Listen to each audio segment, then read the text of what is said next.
یہ جناب وہ جو مرد مومن مرد حق اپنے آپ کو کہنے والا منافق شخص تھا، وہ کس جگہ دفن ہے؟ یا ایوب خان جس نے اس ملک کے ساتھ غداری کی، اور جو آج غداری کر رہے ہیں، یہ کہاں ہوں گے کسی کو پتہ بھی نہیں ہوگا۔ کوئی بیلجیم کے جزیرے پر دفن ہو جائے گا، کوئی کسی جگہ دفن ہو جائے گا، لیکن آپ کی نہ صرف نسلوں کو گالیاں پڑتی رہیں گی، اور آج بھی، اب تو آپ کو آج بھی ہر روز پڑتی ہیں۔ آپ ذرا جا کے آپ دیکھیں، وہ کیا کہتے ہیں نا، بلی کو دیکھ کے کبوتر آنکھیں بند کر لے، یہ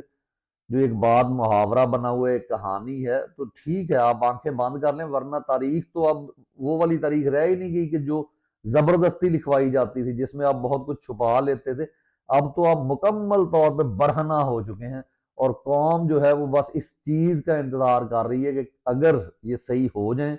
ٹھیک ہے، نہیں تو آپ چاہتے ہوئے بھی اس انقلاب کو جو برپا ہونے والا ہے